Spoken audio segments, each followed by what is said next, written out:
Man, it is time to see what is going down. So turn on, tune in, and don't drop out till you watch this video. Hey, you're looking pretty good today. Thank you very much. Actually, I need a shave. Get a little scruffy. The holidays, I guess. So I have to ask a couple of personal questions real quick, just to know how we are associated in our surroundings. Are you married? I am married. Yeah, Children? two. I've got eight, and I'm married to my second wife, and Huh. I divorced my first one now. Do you have kids from the first one? Yeah, there's one. Well, it's complicated. Got a Okay, lot of different but fathers. eight total. Eight total Yes, kids. yes, I love them all. My So, goodness. yeah, Yeah, I got two. I got my hands full of two. Well, they're getting older now though, because one's at college and the other one's senior in high school. okay. So they're just about to move out of the house. Well, all of ours are graduated and have a couple of them have some really nice careers. Actually, three of them, and one's working on going on a mission. He says. A mission. So yeah, Oh, can you give me a little bit of background about I get contacted by a lot of people and I set up these talks and yes, I rarely remember much about it, but yeah, sure. um I'm and I'm I don't mean to be disrespectful with that, but I'd rather just maybe get a little bit of your background. Yeah, absolutely. Real quick, do you want me to start from whenever I was born or right now? No, well, I I can give guess you a real quick summary, about 2 minutes, if that'd be sure. okay. Yeah, I'd love So, to. so I was born in Bakersfield, California, and religion was scattered throughout my youth. We'd go to local churches that were there. My great grandmother was kind of the matriarch of the family, and eventually we moved up to Madeira, and that's where I found that I was introduced to the Church of Jesus Christ. And then I joined when I was baptized when I was 9, but it didn't mean much to me. It was just an event, I didn't know too much, what I was getting into. And then by the time 6 months rolled around and I was already out, inactive as they call it, and then we moved. Me and my brother moved in with my great aunt who was active, and then we became a more active family in that way. Just me and my brother, because my mom and dad had sent us over there to live with her, and then. When I turned 17, basically I was completely out of the church, and then he so I tried to go back 3 or 4 times and got married in the between the age of about 24, I believe I was married. I was in the Air Force for 9 years, but so which was from 18 till 27. Boy, I remember numbers. So, but there was like I said, I tried to go back a few times and it never worked out. But then when I turned about 32, who's my ex-wife, she said, "Hey, can we go back to church?" And I said, "Yeah, sure, no problem." But at time I said, "It's garbage." I didn't see any value in it at the time, and something happened. Something really big happened, and it was just I just changed. I was quite the demon before I changed, and that's if you and I think most people that decide on a religion and any type would if when their lives are changed dramatically, it's something that they can't let go of, because especially when you go from a disastrous type of lifestyle, and then something has happened to elevate your life to be at least more fulfilling and joyful, even though that we've had all kinds of problems in our house, but we've managed. I'm 56 years old, and with the mix of kids that I have, which is quite demanding sometimes, but we've enjoyed it just the same. But yeah, so it was a pretty big change, and it wasn't something I was looking for. It was just something that just clicked. It's kind of funny. Whenever I was in the military, when I was in the military. I'm trying to get my dog out of here. What kind of dog do you have? That's okay. She's American. She's an Alaskan Husky, a miniature. She's mixed with American Eskimo, German Shepherd, and a few other breeds, small breeds, Oh, interesting. to shrink it down. And so Okay. she's a beautiful Alaskan Husky, about 2 feet tall. So, Oh my. so That sounds like a lot of hair. A lot of hair on the ground. Does she lose a lot? She does. She sheds. Yeah. So we enjoy it. And so your dog, you have a dog too, or? No, we don't have one anymore. We used to. She Yeah. died about 3 years ago. I took her for a walk, and the weather was fine. It was a gentle walk, but it was enough to get her heart going. Yeah. And then she laid down, and she just kept panting and panting and panting, and just never recovered from it. Wow. There's something. She was a Doberman, so there's something about that breed apparently with heart issues. Right. And we didn't know about it. Otherwise, I wouldn't have really been exercising her probably at all if I had known. So yeah. I didn't know that. That's pretty crazy. Yeah. So we just lost a dog a few months ago. We had to put her down. She was like 16-year-old American Eskimo, which it was a miniature breed. Okay. Yeah, You so like those dogs, huh? You like those Alaskan dogs? I'm a hound dog kind of person. My wife is completely not a hound dog person. So we get them in many breeds. And compromise. Yeah. So we're doing good. But yeah, so that's kind of, so like I said, I'm 56 years old. I've been doing this for about 23 years. And really doing what? Like just apologetics and the discussion, really being a part of a religion. And I hate the word religion, because if it's just a religion, then you're just going just because it's you're kind of empowered by this by the talk that they're giving, by the ambience of the moment. But when it becomes a way of life, that's what you really are what people are really looking for dynamically is a way of life that really empowers their joy or being content in life. Yeah.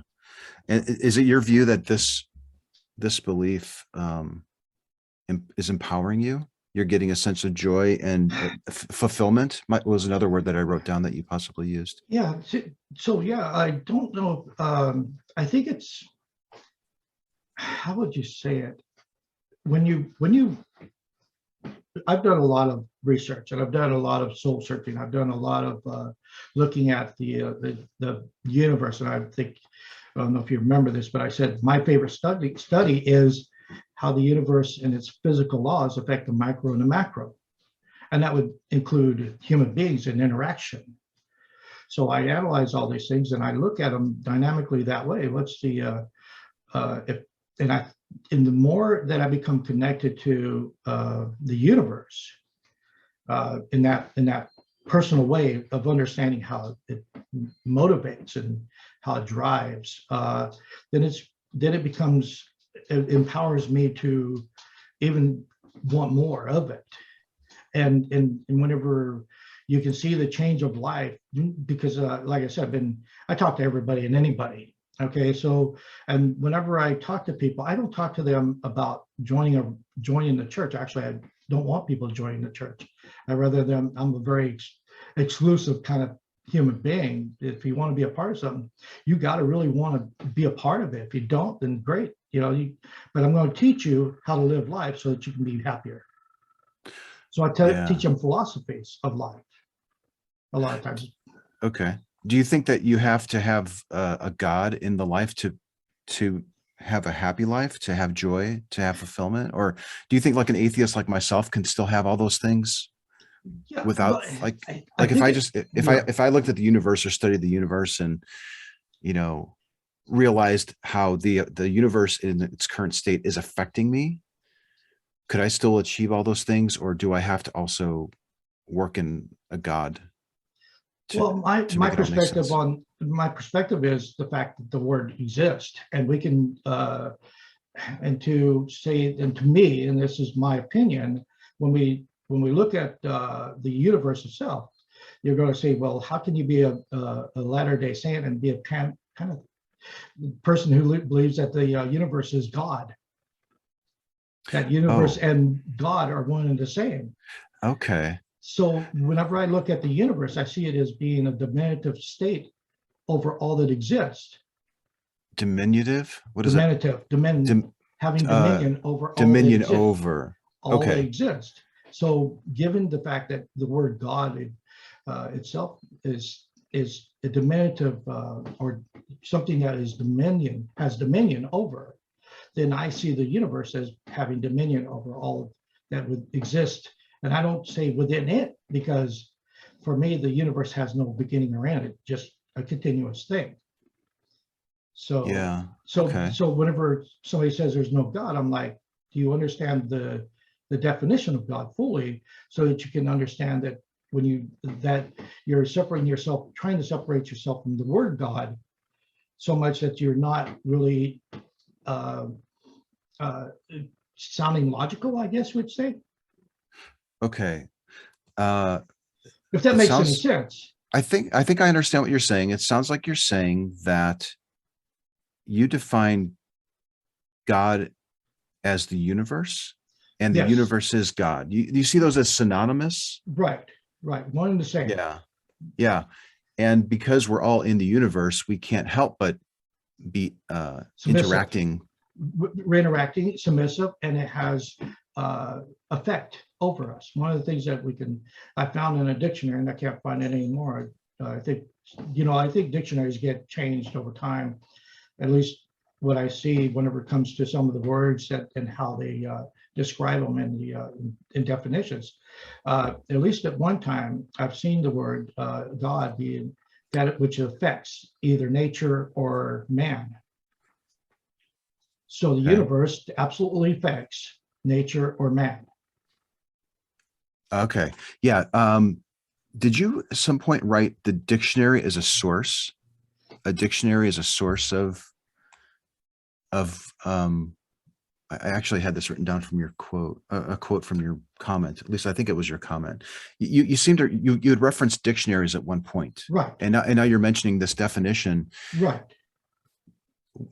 Can we talk about dictionaries a little bit? Like Absolutely. That's where I what? wanted to go first anyway, because I know Oh, that, good. because without having a foundation and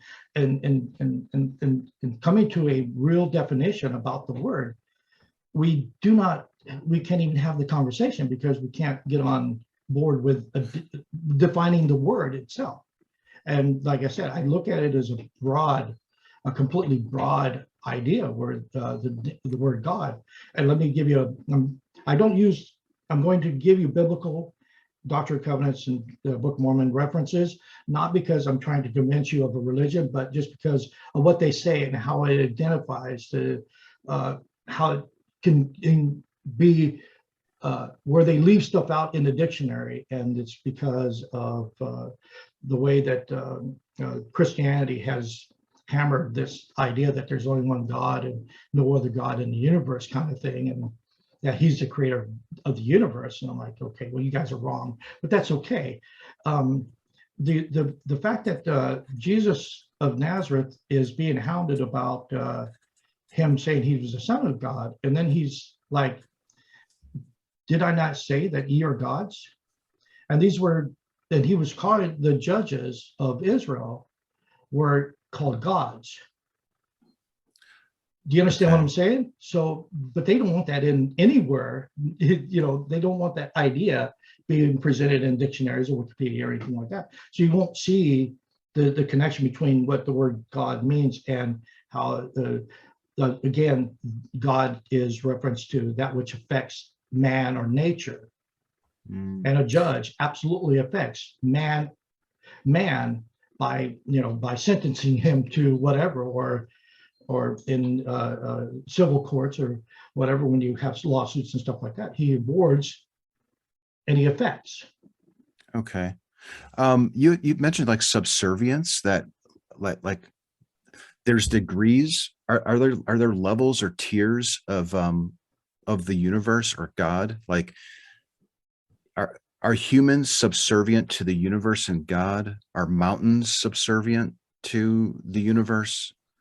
Well, I will. Is there a degradation as you go from like universe, or is everything? Because the way that I view it is like my headphones, myself, the monitor that I'm looking at, this planet, the stars, the Hubble telescope.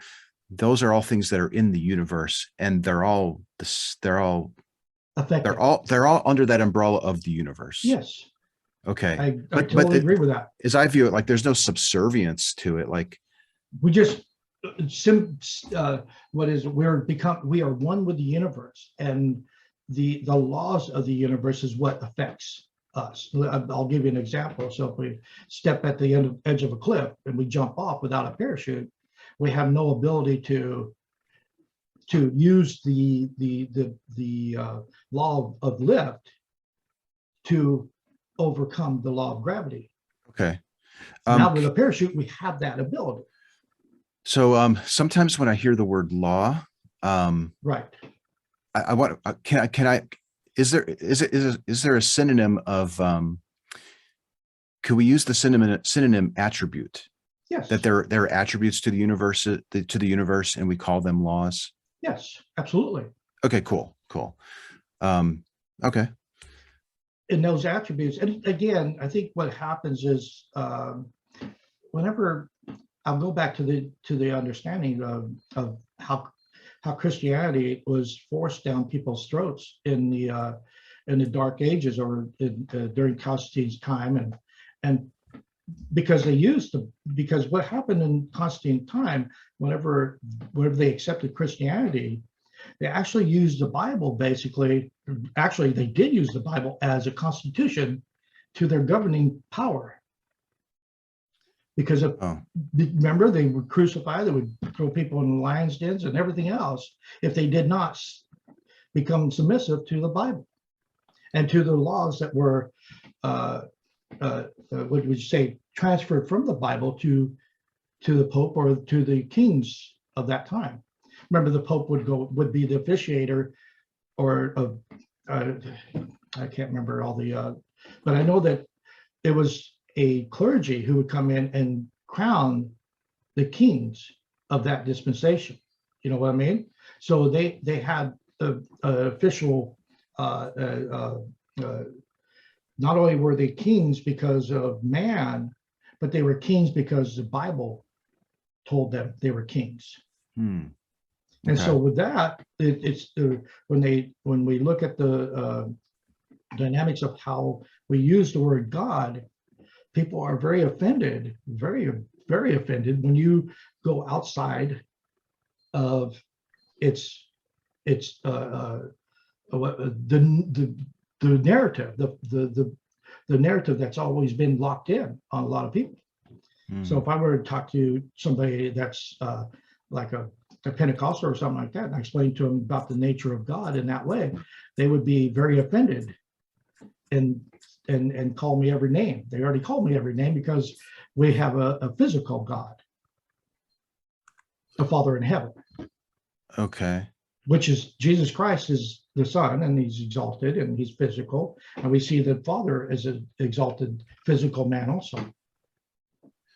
Okay. All so right. We get beat up about that. Yeah. Right. I'm wondering about dictionaries a little bit. Yeah, sure. I'm sorry to skew off, but I was just trying to give you some points. That's okay. That's okay. And actually, I don't know if the dictionary is the interesting place to go, but I did want to ask this: if we had two dictionaries, dictionary A said that the universe and God are separate. I don't know, what would we be looking at? What word would we be looking at? Did God create this universe, and he's outside of the universe? Is that what you think? No. God and the universe are one and the same. Right. Oh, yes. If we found a dictionary that said that that God was one thing and the universe was the other, I would not. I would. That is again. That's what I'm looking, because I've got the Merriam dictionary right here, and it's just under their philosophy or theology under Christianity that they come up with that idea that there's the supernatural which created the universe. And I believe the Islam also has that same idea also. Mm-hmm. But Okay. I can't validate that, but I know that yeah, Muslims, Jews, Christians worship a God that created the universe. Yeah. Oh, I see. Yeah. And is that your view too? That this God created the universe? No, the universe has always been. Okay. I'm a Fred Hoyle fan, if you remember who he is. No, who's that? Oh wow. An atheist doesn't know his own friend. So Well, Fred Hoyle, what is his name? Fred Hoyle. Fred Hoyle. Fred Hoyle. Yes. Yeah. And Who's that? so he was an atheist that was talking to George Lemaitre, who was a physicist who was Catholic. And the Catholic physicist says, I can prove to you the creation of the universe. And whenever they had this discussion, Fred Hoyle says, well, it just sounds like a Big Bang. So he's the one who coined the phrase Big Bang. And Okay. and here's the dynamics of this. So every time there's a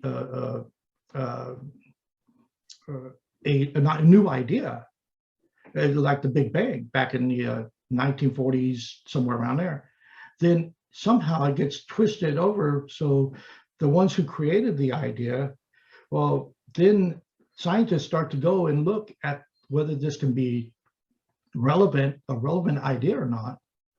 And then they say, well, and then they eventually find this hotspot in the universe saying, this is the point where everything started from. And then we just have to calculate out to how far we can see the universe and say, this is how long ago the universe was created. Well, the problem is the data that they have about the time that the universe was created had to be 40, 50 years ago. And the universe has expanded at that time, at least, so in the universe is 96 billion light years in distance, the known universe. And they're still saying that there's more. So you can understand my thinking is, how can you have a point of time, 13.8 billion years ago, and matter affecting space 96 billion light years away? It would only affect no more than 13.8 billion light years in distance. Unless matter was being affected at 10 times the rate of speed of light, basically, or 8 times, basically. Okay. Yeah, and that would be, do you understand? And so you have the Not Earth. really, not really. But see, I do know that's the complicated part of not understanding, the universe enough to dissect the idea. Well, if it's not the Big Bang, if it's not creation, then how do we get 30 trillion planets in each galaxy, and there's 156 billion galaxies? Oh, I see. Yeah. There's the amount of mass that is out there that we can call planets or stars is so numerable that the numbers don't allow, or what their foundation is, 13.8 billion years or ago, that we had a Big Bang, and all of a sudden you have this massive eruption of Earth. Well, they say that the Earth took 8 billion years to form itself. Oh, the Earth. Well, the last I heard was like 3 billion. Well, from the very point it started to mature into becoming a mass, it was 4 billion. It doesn't matter, but you understand. So, Matt, if you have planets that are 36 billion light years from the Earth, and your point of reference where the Big Bang starts from, how are you going to mature a planet that far away to the size of an Earth when the time hasn't been? There's not enough time. I think I follow you. Do you understand? So I see the universe as being eternal. That's always been, that there's no beginning or end. That's a Fred Hoyle, and an Einstein actually said that the universe has always been. Now, they happen to be atheists, but they weren't wrong to me. So yeah, that's my sense too, is that, I mean, it seems like the universe probably has always been, and there's specific attributes to our universe. Maybe there's different universes. Maybe there's a constant boom bust cycle of universes happening, so that what we look back and call the Big Bang, like to us, it's the first thing, but it may have just been a continuation of booms and busts. Large Who stars, knows? large stars could create that same effect in its Mm, immediate area. So 13.8 billion years ago could have been a large star, bigger than we can understand, yeah. and it could have blown up and could have started to form the things within our within that effect. You Mhm. understand? And there's Mhm. been other large stars in the universe that have also had that same event happen, because we have stars going supernova all the time. It's not an Yeah. uncommon thing. Have you been So watching the James Webb Space Telescope stuff no, by I any haven't. chance? No, I haven't. Oh, it's amazing. They just launched this telescope. I heard about it. They've been working on it for 25 years. It's on its way to park to a Lagrange point, which is 1,000,000 miles away from Earth, because there's a special area. There's like 4 or 5 of these points around Earth where um, you're just outside of the gravitational pull of Earth, Right. but not so close to the sun where the sun's gravitational pull would get you. I think. Right. I think So that's how they're defined. So Anyways, I apologize going, because like I said, I've been studying this for a long time. And so I have a lot of information. I have a lot threads that go along with our discussion. no If you can problem. understand what I'm talking about, just so when we talk about one thing, it's going to thread off into, I apologize about that. It's just the way my mind works. Oh, no problem. That's okay. I like to It, try to go where you take me. so let's go back to the dictionary, and I'll let you restate a question, or if you want to ask a different question about the dictionary and how Yeah. that affects me as my Okay. mind. Because we were talking about how I see the universe and God, and how they would prospectively be one and the same as what I said, or is it, or the dynamically different? If the dictionary would say if they were dynamically different, how Okay. could I see that, or do I see it differently? Well, I guess I have a broader question about dictionaries with you. And I guess I'm more sensitive to this possibility than I probably am warranted. But I've run into enough people on the street to wonder how you're thinking about dictionaries. Um, how do you can you take me through your understanding of how a dictionary is created? I can only Like, go by understanding. I don't have a lot of I didn't look it up to just say that. yeah, So just like off the top of your head, like, there's colleges, and there are colleges and universities. They go through and they source a word, and they find its origin, and they try to find its original definition and how it applies to our modern language of today. And then they yeah, go ahead and submit that and say, this is how we view this. And then if a change needs to be made, then they make the change. Because okay, we have dictionaries from at least the 1800s, 1700s, because while there's been language, there's also been some kind of source that you could go to understand, at least as but far back as maybe, I would say Rome, at least. yeah. Do you think that humans create words? Are humans the ones creating the words, and then there's these people that observe the humans who have created the words and then jot it down in the dictionary? Yeah, Is that how you see? absolutely. Yeah, Yeah. yeah. Okay. Because the word God has an origin. It comes from a German, I just looked it up. It comes from a German word, and then it becomes God later on in the English Hmm. language. So Mm-hmm. they see how they use different, because we know that I can't speak Hebrew, and I couldn't tell you what their phrase or their word was in Hebrew, but every language has some kind of deity formed into their language. Hmm. And so then it just becomes another form of the same idea. Yeah. Do you think that words can change over time? That humans could take a word, any word, and alter its meaning over time? Yeah, I absolutely. I see that the word cool is can be used in several adjectives. Sure. Or bad, like Or bad. It bad, yeah, can exactly. even mean good. Like that's bad. Yeah, so there's, but I think most of the time the dictionary council or whoever's, because there's several differences, Merriam, there's Oxford, and all these other ones that have their own dictionaries online. So they don't, in our modern, I don't think in the last 200 years you've had that much change in a dictionary. In the last 1,000 years, I would say Really? yes. Huh. Okay.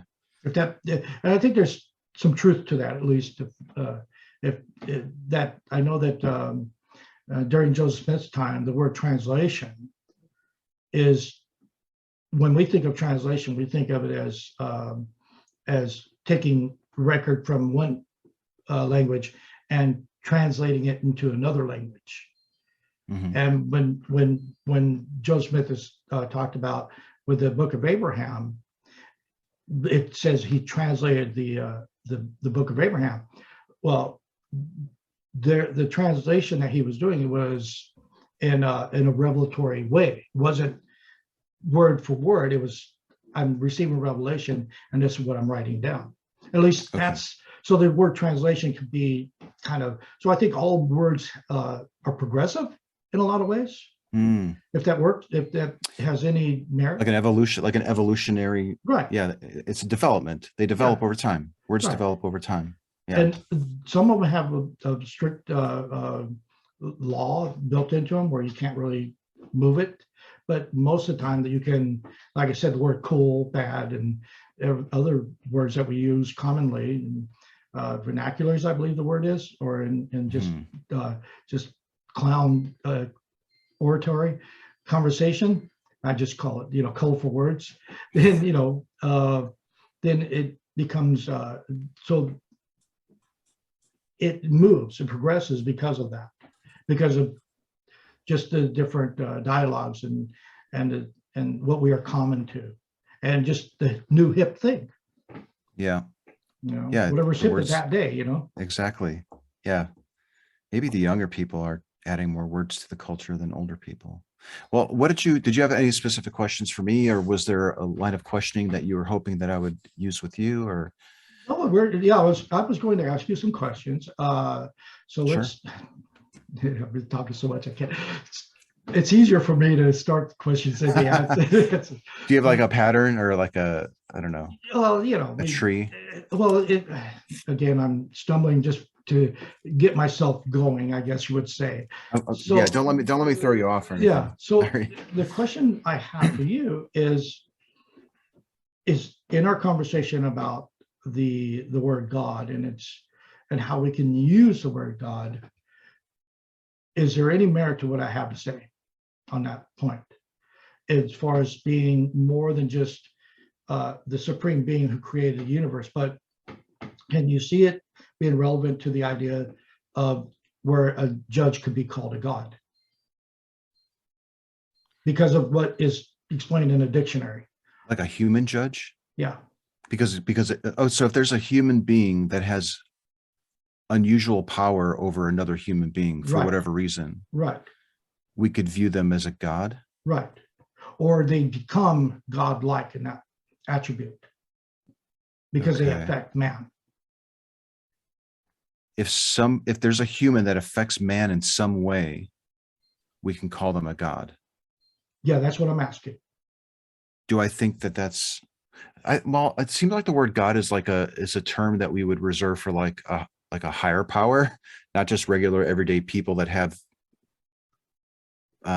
power. Is that if somebody has power over? Yeah, I understand what you're saying. Let me ask you this: has there ever been the word God attached to a musician, a basketball star, or anybody like that? Yeah, sure.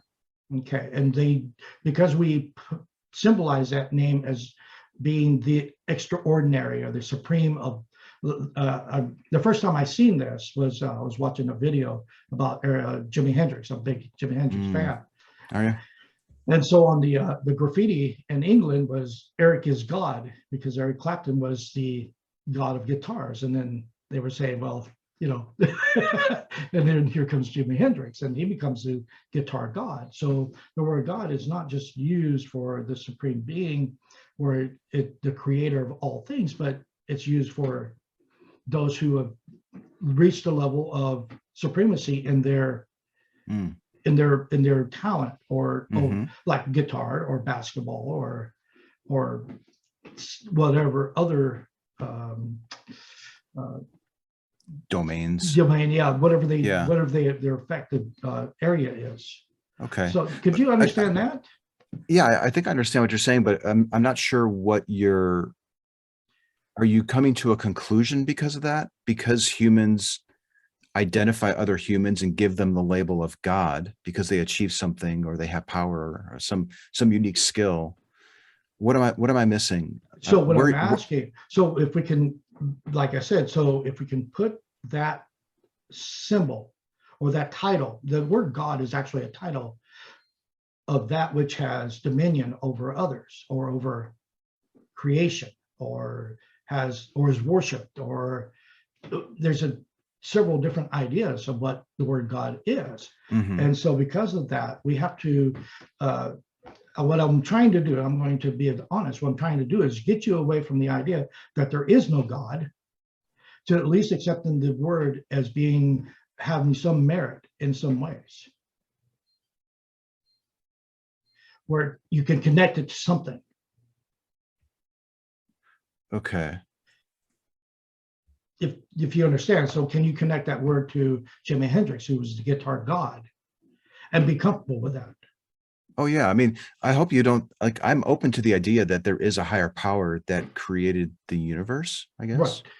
Well, I don't believe in that, but you think that they're the same. You think maybe the God and the universe are the same? Yeah, and I'm going to get that far. We're going to get to the singular God eventually, but I want to make sure that we understand that the word God is, we can agree that it has a diminutive verbiage, I guess you would say, or it has the title God is just what it is. It's like the word Lord. Biblically, it's sometimes the word Lord and God were used one and the same. And if you think about the word Lord, it's also placed upon those who had great land, great spaces of land, and had people under him. Yeah. The Lord of the harvest. Do you understand what I'm saying? So it's one I think so. So if I, okay, so this is what I think we're talking. So. Yeah. Sorry. I'm not used to thinking so abstractly, or maybe you're breaking it down too simply. Like, do I recognize that humans observe other humans and notice that they have abilities that I particularly don't? And I might say, well, they're a god at basketball. Right. Yeah, I recognize that. I also recognize that there are humans that look at nature, the universe, or ourselves and say, well, there must have been a God that created all this. I understand that too. Yes. So let's go to now that we at least we can attach the word God to something, okay? And that's where I want to get to. Even if we haven't got to the point where we can say there's a supreme being or not, but we can at least say that we can at least accept the word for what it is. Oh, sure. Yeah. Okay. So yeah, I understand. I understand that there are people who have ideas of what a God is. I have an idea of what a God could be because I've talked to so many people who insist that this God is real. Right. To the point where, yeah, I understand the concept of a God. Yeah. So here's what happens is, well, let's go biblically, because this is kind of where everybody goes anyway, because you've never had a discussion with a person like me, I imagine, who sees more dynamically how the word is used and not, and not structure it with a paleontologist is basically what I am, but not totally. But what I'm saying is biblically, the Bible itself is worshipped like a god. It so it becomes a god to the people who worship the words within it. Our principles and the laws that we live by become our God. Something that you think is powerful? Well, everything that we live by the choices that we make, it becomes, by the principles, which are laws and rules that we live our lives by, they become our God. Okay. So if we choose to love, or if we choose to obey a traffic light, the one who's governing the law that says red is to stop, then we look at that as being a law. Okay. Yeah. And it's a governing power over us, and we become submissive to it, Okay. to that law. Okay. And so the words within the Bible create a dominion over those who respect its words. I follow you. Okay, and so, and who's the author of the book is quite critical, because you don't know who the author is. All we know is that it comes from at least the turn about 60 years after the death of, or after the birth of Christ, or whatever. We can say the New Testament. The Old Testament has origins back at least 500 BC, that we got records that say that they're from Moses, that they say that they're from Isaiah, that they say that they're from whoever, you know what I mean? So we have some kind of connection at least 500 years back, saying that they had records at least back then that says these are the words that we live our lives by. And again, the Jews were just as hateful towards those who disobeyed the law as anybody, as the Catholics in their time. So again, we have so when we live our lives by principles and laws given to us by man, then that becomes our God in a sense. Because and so now we have the central figure of the Bible is Jesus Christ. He's the one who proclaims that he was the Son of God and is God. So it's all crazy, man. I'm like, can go ahead, I ask a please. question? Do you view the Bible and the people that wrote down the laws on how to get through an intersection with red lights and green lights and so forth, are those on equal footing? Yeah. Are those because both, humans are subservient to them and that type of thing? Absolutely, because they both created laws, or like I said, the laws, we'll just talk like the Bible was created by man and it was just a story until we get to that point, because we can't really, because I respect your point of view that it's just good words. And it's good words to live by sometimes, not when they say, well, we need to stone somebody for adultery. You understand? But the good stuff of it is something that we can apply our lives to and say that I'm going to channel my life towards these ideas because they are going to make me successful. And we all want to be successful. We want to all be empowered. We want to feel like we have some say in our lives on the choices that we make and the conditions or the consequences of those choices we make. And so when we set our lives up, we are looking for different parts of the best way to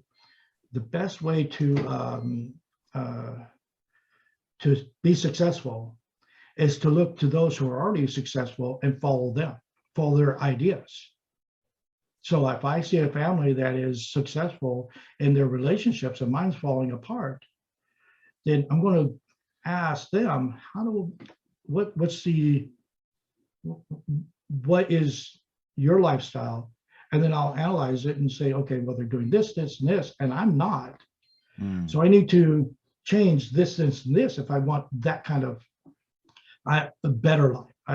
And believe me, there's no utopia in any family. It's just, yeah. I think the biggest thing that most people can achieve is peace, not utopia. Peace within their own hearts. Yeah. No matter what.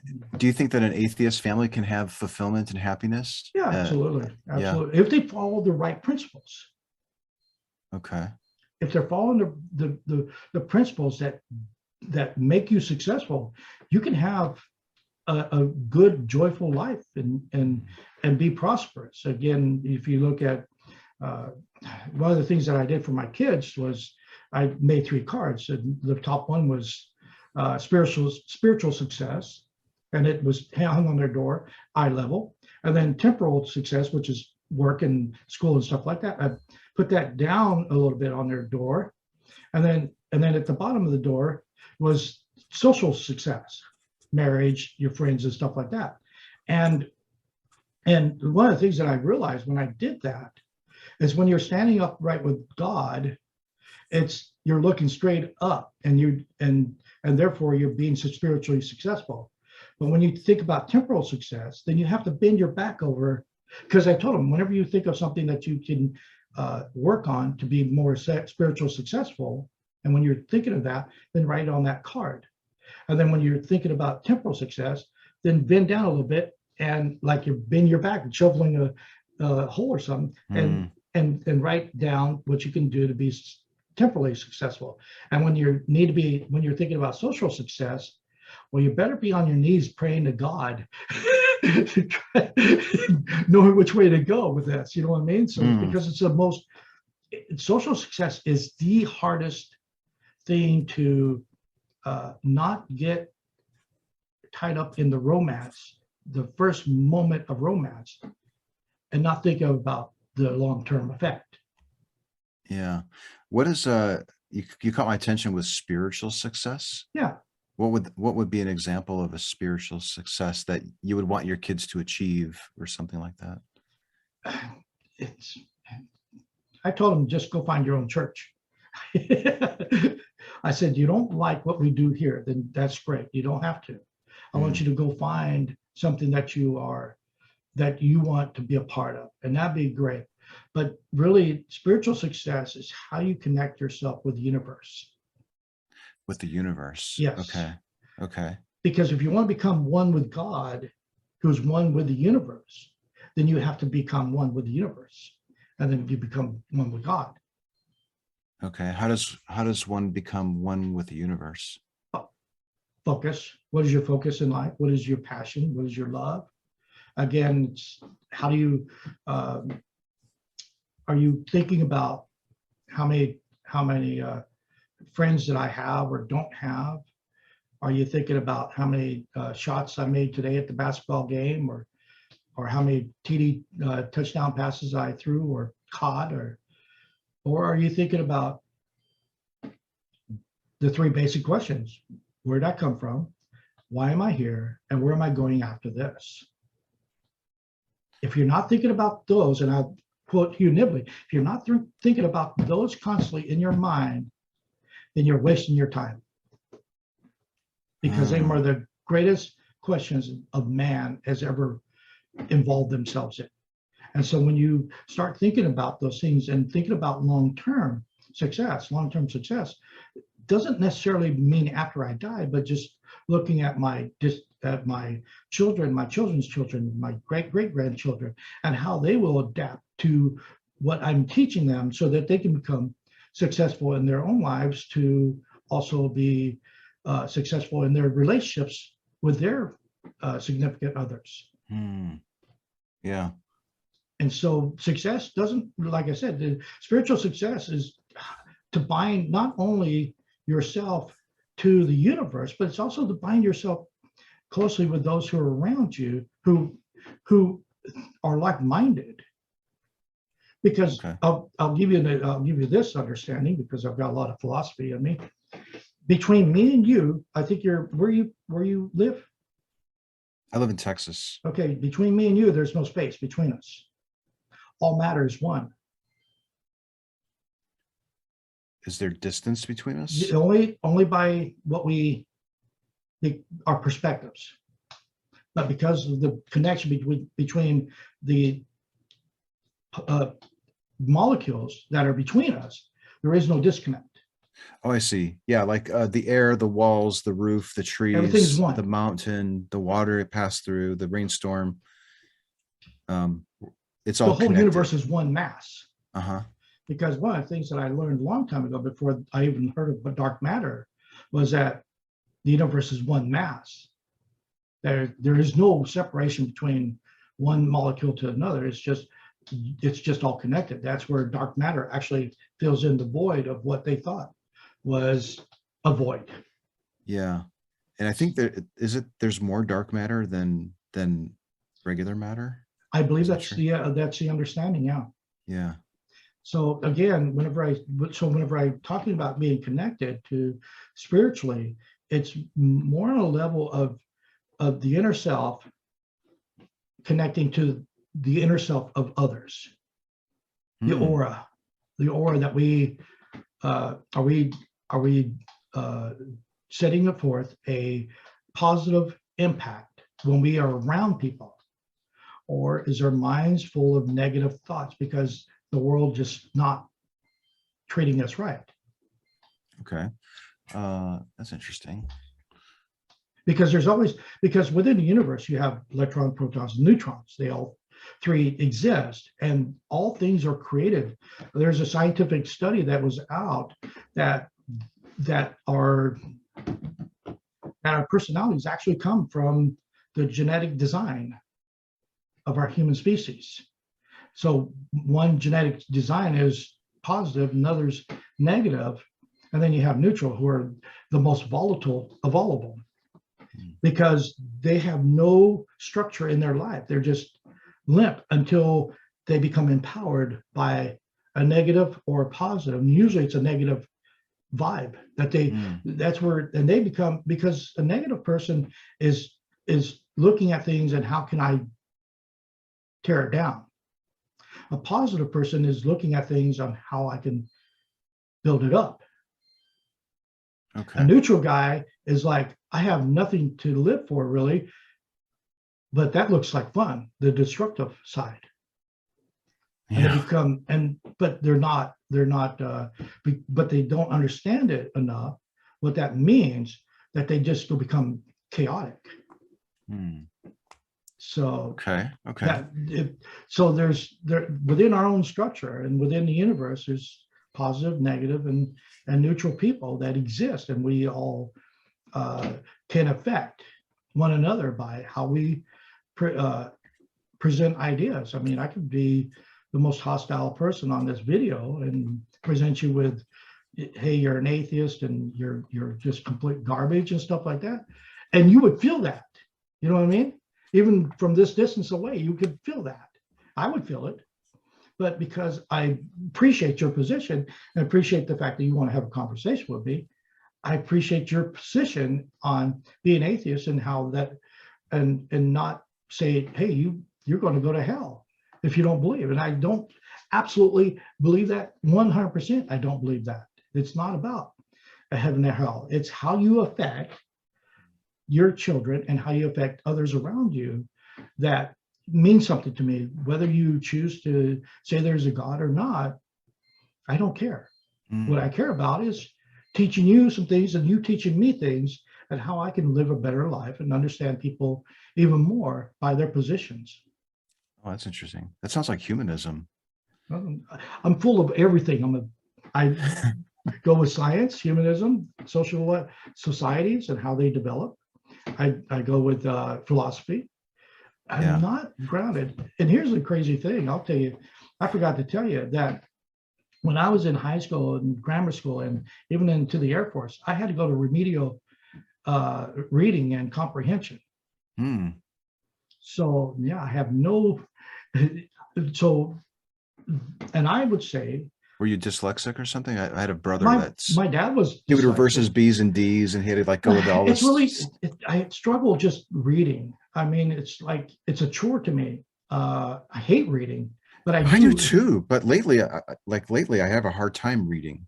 Okay. I'm good with skimming these days, but like full-fledged reading has been really difficult for me. It has to be a very interesting subject that I be a part of. And the amazing thing is, and I'm just saying this, that's what I'm talking about, being connected to the universe. When you become more and more enlightened by the universe, you become more and more enlightened. Because it's teaching you, it's giving you an evolutionary step-by-step understanding of on how it works. Is that what enlightenment means? Is Yes. Understanding? Yeah, understanding. And again, like I said, I won't. Like I said, I know where my gifts come from. I know that that those gifts were given to me by a God that allowed me to have these things, to have different things in my life. I'll give you a story here. Let me give you a story real quick. My great grandmother back in 1932 had a 12-year-old son, and she had other children along with that. They lived in a one-room house. All right, so the bedroom and the kitchen were all in one room, and they're impoverished. And she was laying on her bed reading, and then she laid over on her side, and she looked, and then she said to the family who was sitting at the table, and her oldest son's name is Marion. She says, "Marion, I see you in your coffin." A week later, he was shot dead. Huh. So Chickasaw Indian. So, and I've got all kinds of crazy stories in my own life that have happened, that when you become more connected, the more you become connected to the universe and to that source of where you came from, it becomes more apparent of the things that the abilities that you have outside of yourself. Okay. People have more abilities. Spiritual abilities, if you want to call it that. Spiritual abilities. Yeah. Okay. So like I said, one of the things that I have is I dream prophetically, and whenever I dream prophetically, it's word for word what happens. Oh, really? Yeah, and it always comes about 6 months later after my dream that these events happen. So the dream will happen, and 6 months later the event will happen. And so that's interesting. I get in a panic whenever I dream apocalyptic for 6 months. Or is it 3 months? I'm sorry, 3 months. 3 months. 3 months. I'm sorry. Do you ever have a dream? Yeah. Do you ever have a dream and then like 3 months later it doesn't happen? 6 months later? I only press upon those things that happen. I don't worry about the other stuff, because all the other stuff, because I'm a dreamer. I dream all the time. But what I can do is I can say, okay, this dream happened, and now this event happened, and I'll connect the two, and I'll be like, word for word. I'm talking about absolutely word for word, same situation and everything. So how do I gain an understanding of what's happening to me 3 months later when there's no connection between the 2 points, except for the fact that because there's no plan in my head that I'm going to do what I was doing at the time, meaning I didn't know this event was going to happen 3 months later, but I lived the life from the time I dreamed until that time that the event happened. I'm like, oh, I seen this 3 months ago in my dream. Exactly. So how do I get that? And that's because everything is all time is in a single point. Your past and your future is all in a single point, and it's all connected. And everything draws back to that single point. Our memory and what we see in the future are one and the same. It's just that, can we get connected to that which is going to happen? So it's very complex, but that's the only thing that I can understand, that why would a person be able to have those kind of connections to an event that never happened? Because it's a connection. It's something that your life is not, there's no forced destiny. I look at it this way. So if you put a rock at a rock that rolls for eternity, and it continues to roll down a mountain, and on that mountain you have trees, you have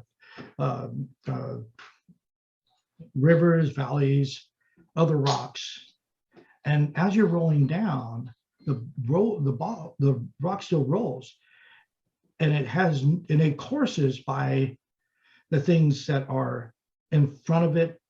Like if I hit a tree with that rock and it falls out in front of me, and then all of a sudden I got to get over that tree.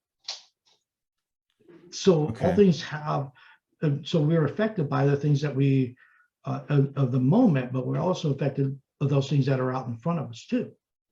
So what would you say to somebody? Yeah, go ahead. I didn't mean to interrupt you. Do you want to finish your point? Go ahead. Okay. Well, so like I said, so because that formed area in front of us that's already there, then we're capable of seeing that. Okay. What do you say to somebody who's had dreams and they don't detect a similar event later, like 3 months later or It 6 months doesn't, later? it's not, like I said, even in my own life, I dream all the time. Not all these events happen that I dream about, only certain ones. Yeah, yeah. But what if there's somebody who just that never happens to them? They, They're, we, again, if you have to go biblically, we're all gifted with something in our lives. And some people are gifted with prophetic, being able to prophesy or being prophetic. Some people have the gift of tongues. Some people have the gift of healing and different things. So however we're connected to the universe is dynamically how we are. We can have those gifts and use them to our best ability, or to what the universe has given us. So I'll give you an example real quick. My father-in-law was a genius.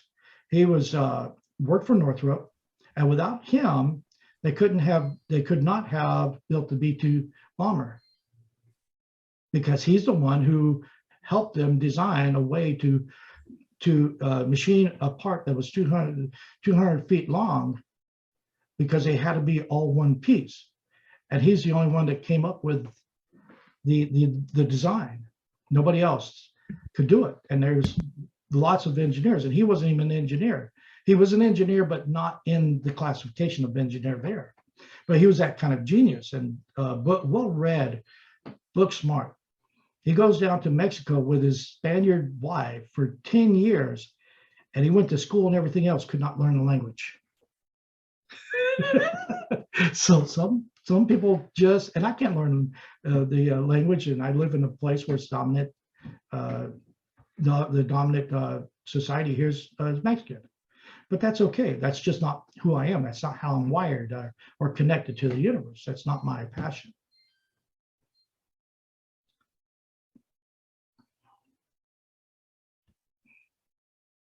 Well, I lost you.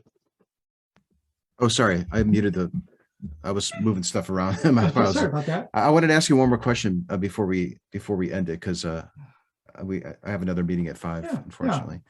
But do you think somebody could think that they're having prophetic dreams and it's really not happening, that they're completely mistaken about it?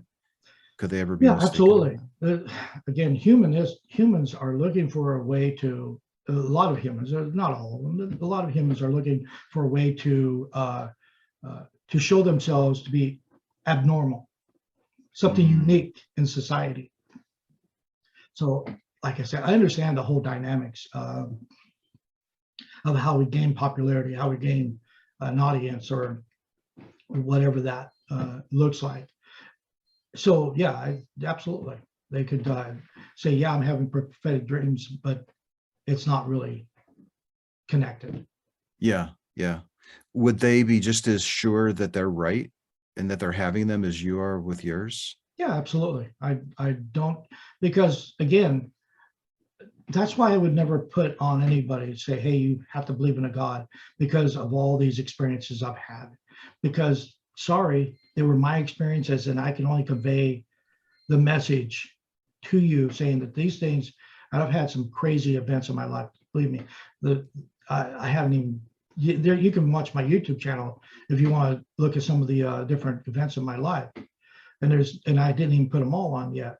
Just some crazy stuff. And but I'm just saying that yeah, we can be just as confident as I can be confident what I know, because it's happened to me personal. But to convey that idea to you or to anybody else, Right. It's an impersonal meaning to the person that you're relating that to. Yeah, I appreciate you saying that, because yeah, I wouldn't be able to be like, I might believe you or not believe you, but I certainly wouldn't be as moved by the event unless I personally experienced it. Absolutely. Yeah. But what I was wondering though is that, could somebody dream, something happened to them 3 months later, and they're absolutely sure that it was that it was a prophetic dream, and they are mistaken. Do you think that they still could be I don't know mistaken? that. I don't know that, because I don't know what was in their head. I don't know what their dream was. I don't know anything. Right. I can only go by my own personal experiences. Yeah. Let me ask you this. Yeah. Let me put it on you then. Yeah. Could you be mistaken on your conclusion? Could you be having the dream, something's happening 3 months later, and you're so sure that that's a prophetic dream? Absolutely. I think there's absolutely that possibility. And that's why I don't just conclude my understanding of the fact that there is a God based on my dreams or based on my events or anything like that. I base it on the dictionary, I base it on science, I base it on actually I'll give you do you want to do another video and we could go through a lot more stuff? Yeah, I feel like we've only scratched the surface on this. Absolutely. I mean, I can go I talked to my doctor in the office for 2 hours about these things. So she was really not, but we were interacting just like we are. If you want to continue this discussion, I'd love to. Yeah, for sure. It's Because of course we it's haven't New even Year's, gotten anywhere and yet. I know, and there's so much going on tonight too. Yeah. And I'll be busy for the next week or two, but maybe we can coordinate something. We were emailing back and forth. I think. Right. So let's pick it up there. Yeah, absolutely. Well, I appreciate this, Anthony. I mean, there's a lot to talk about. I've got, and watch some of them videos that if you get a chance. You don't have to. I'm not out there to promote God or anything like that, but the experience, just, you got to watch the first one real quick because it talks about my ancestry. One of my ancestors is Sam Paul, who was portrayed by John Wayne as Rooster Cogburn. Okay. He was the inspiration for what was the name of the movie? True Grit. Oh, True Grit. Yes, there's he's the inspiration for he was a thug of a lawman for the Chickasaw Nation and also for the U.S. Marshal. He shot his first man when he was 18 years old or so, somewhere around there with a friend of his in a bar. There's a lot. Like I said, I have so much to give you. We're going to have to do at least another one. Okay. If you don't mind, I'll check out. No, we'll do one more, but I'll check out your channel in the meantime. Maybe could you reply back with your YouTube channel? Absolutely, on my email. Yeah. That'd be awesome. Yeah. Okay, good. Great. And I think you got the recording of this too, so feel free to do whatever you want to with it. It was nice talking to you. Oh, great talking to you. I haven't spun your head yet. Wait. Just wait, huh? So, well, like I said, Anthony, let's end here, and that way we can continue on with the conversation next video in a couple of weeks, whatever that takes. That sounds good, Arthur. Thanks for your time, and Happy New Year. Happy New Year. Thank you. All right. See ya. Bye. So remember, my friends, subscribe to this channel, press the like button, and share this video with your friends. And let's make a difference in the world.